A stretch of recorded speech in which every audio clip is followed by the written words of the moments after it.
Pernahkah kalian bertanya-tanya, kenapa sih ada kisah manusia yang diazab jadi kera ada dalam Al-Quran? Ternyata, ini bukan sekadar dongeng pengantar tidur. Loh, kisah ini adalah pelajaran berharga yang termaktub dalam surat Al-Baqarah ayat ke-65. Ayat ini bercerita tentang sekelompok kaum Bani Israel di masa lalu. Jadi begini ceritanya. Kaum Bani Israel pada zaman itu punya satu hari suci dalam seminggu, yaitu hari Sabtu atau hari Sabat.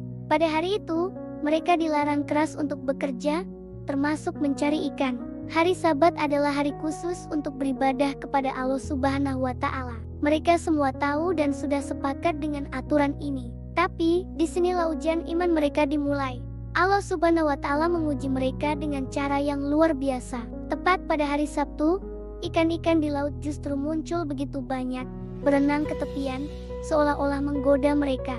Tapi anehnya, di hari-hari lain selain Sabtu, ikan-ikan itu malah sulit ditemukan. Ini benar-benar ujian yang berat, kan? Bayangkan, sumber rezeki ada di depan mata, tapi ada larangan yang harus dipatuhi.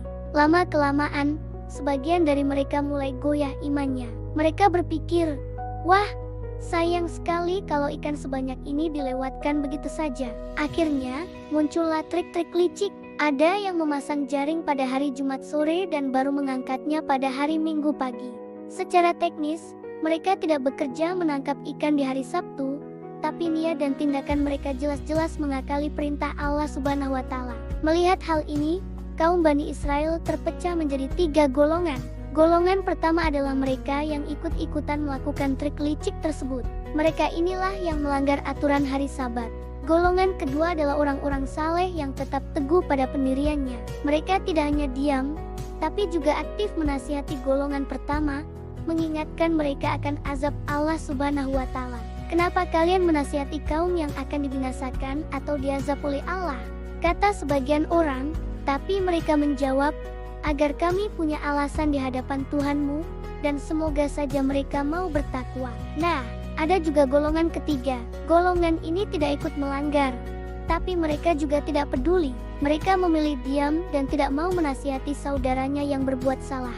Sikap mereka seolah berkata, itu bukan urusan saya. Ketika pelanggaran ini sudah keterlaluan dan nasihat tidak lagi didengarkan, datanglah azab Allah Subhanahu wa Ta'ala yang mengerikan. Allah Subhanahu wa Ta'ala berfirman, jadilah kamu kera yang hina. Seketika, golongan yang melanggar aturan itu berubah wujud menjadi kera. Para ulama tafsir memiliki beberapa pendapat mengenai perubahan ini.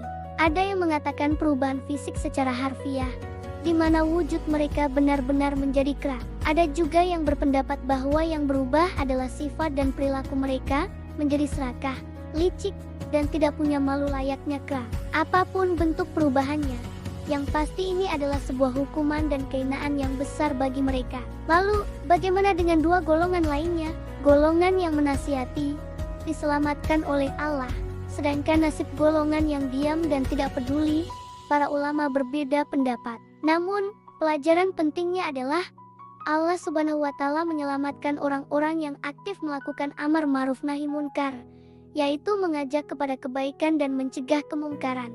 Kisah ini bukan hanya tentang Bani Israel, ini adalah cermin bagi kita semua. Pelajarannya sangat relevan hingga hari ini.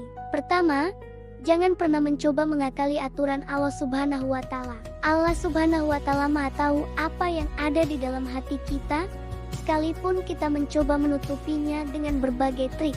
Kedua, jangan menjadi orang yang apatis atau tidak peduli ketika melihat kemungkaran di sekitar kita. Diam saat melihat kezaliman bisa berakibat fatal. Kita punya tanggung jawab untuk saling menasihati dalam kebaikan.